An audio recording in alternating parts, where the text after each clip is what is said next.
नमस्ते दोस्तों। चलिए फटाफट कल की तैयारी करते हैं।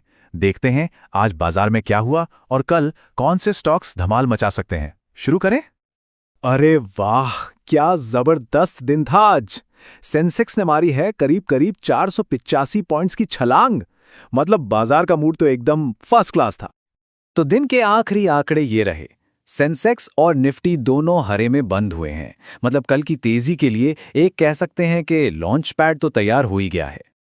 आज की बाजार की कहानी ना बड़ी मजेदार थी। ऐसा लग रहा था जैसे दो अलग अलग पार्टियां चल रही हों।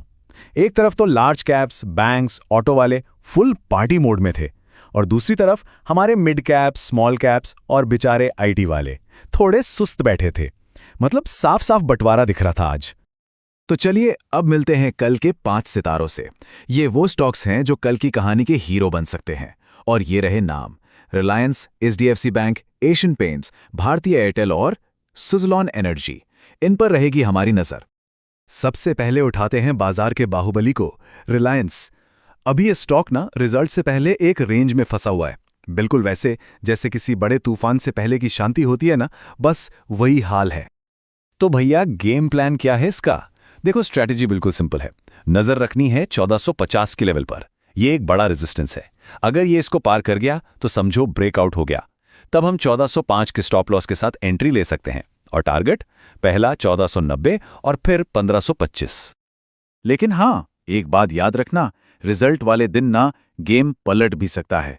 रिस्क ये है कि अगर स्टॉक 1405 के स्टॉप लॉस से नीचे गया तो ट्रेड वहीं का वहीं खत्म। तो थोड़ा संभल कर, सावधानी हटी, दुर्घटना घटी। चलिए अब आते हैं बैंकिंग के सुपरस्टार एचडीएफसी बैंक पर। यह स्टॉक अपने 52 वीक हाई के बिल्कुल पास है और आज तो इसने फाइनेंशियल सेक्टर में अपनी ताकत दिखा ही दी है। यहां पे रणनीति होगी मोमेंटम को पकड़ने की। अगर स्टॉक 1010 से 1018 के जोन में टिकता है तो ये एक अच्छा साइन होगा कि खरीदार कंट्रोल में है। तब 980 के सपोर्ट को स्टॉप लॉस मानकर 1045 और 1065 के टारगेट्स के लिए खेला जा सकता है। इसमें रिस्क दो तरह का है। पहला, अगर ये 980 के नीचे गया तो ब्रेकआउट फेल माना जाएगा। और दूसरा, अगर बाजार का पैसा घूमकर वापस आईटी सेक्टर में जाने लगा तो बैंकिंग स्टॉक्स पर थोड़ा दबाव आ सकता है। और अब मिलिए आज के मोमेंटम किंग से, एशियन पेंट्स। क्या भागा है ये स्टॉक। लगभग 4% ऊपर निफ्टी का टॉप गेनर रहा। रफ्तार तो देखने लायक थी इसकी। तो अब इसमें क्या करें? देखो, भागती ट्रेन पर चढ़ने से अच्छा है बाय ऑन डिप्स की स्ट्रैटेजी अपनाएं। अगर ये थोड़ा नीचे 2470, 2490 के लेवल पर मिलता है तो वहां एंट्री का सोचा जा सकता है। स्टॉप लॉस रहेगा 2430 और टारगेट होंगे 2560 और फिर 2600। इसका एक ही बड़ा रिस्क है, वैल्यूएशन। ये थोड़ा महंगा है। तो अगर इसका मोमेंटम ठंडा पड़ गया ना तो इसमें करेक्शन आ सकता है। इसलिए 2430 का स्टॉप लॉस बहुत बहुत जरूरी है। अच्छा, हमारा अगला स्टॉक है भारती एयरटेल, जो एक बड़े ब्रेकआउट के दरवाजे पर खड़ा है। और आज इसमें वॉल्यूम भी काफी तगड़ा था, जो किसी बड़ी हलचल का इशारा हो सकता है।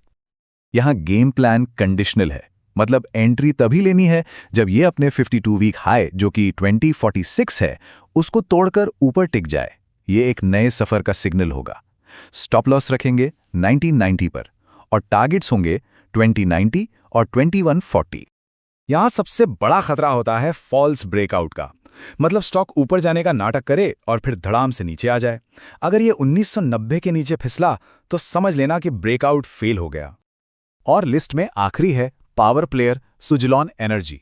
इसको हाल ही में जो बड़े बड़े ऑर्डर मिले हैं ना, उससे इसका फंडामेंटल काफी मजबूत दिख रहा है। इसके लिए स्ट्रैटेजी है कि गिरावट में इसे धीरे धीरे खरीदा जाए। ये एक टैक्टिकल ट्रेड है। स्टॉप लॉस रहेगा 64 पर और छोटा टारगेट 72 का रख सकते हैं। इसकी ऑर्डर बुक काफी स्ट्रांग है, जो इसे सपोर्ट दे सकती है। पर एक मिनट, ये एक हाई बीटा स्टॉक है। मतलब रॉकेट की तरह ऊपर भी जाता है और वैसे ही नीचे भी आ सकता है।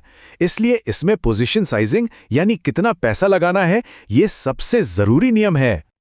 अब इन सभी ट्रेड से भी ज्यादा जरूरी बात करते हैं, रिस्क मैनेजमेंट। एक बात गांठ बांध लीजिए, पैसा बनाने से ज्यादा जरूरी है अपने पैसे को बचाना।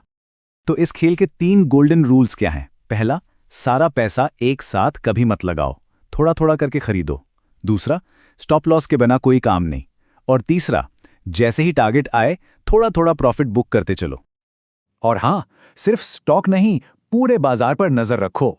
अगर आईटी सेक्टर अचानक भागने लगा तो पैसा कहीं और से निकल सकता है। ग्लोबल मार्केट में क्या चल रहा है उस पर भी ध्यान दो।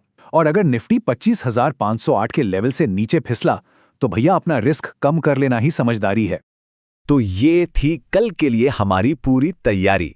अब सवाल यह है कि इन सब में से कल आपका सबसे बड़ा दांव किस पर लगने वाला है? सोचिए और अपनी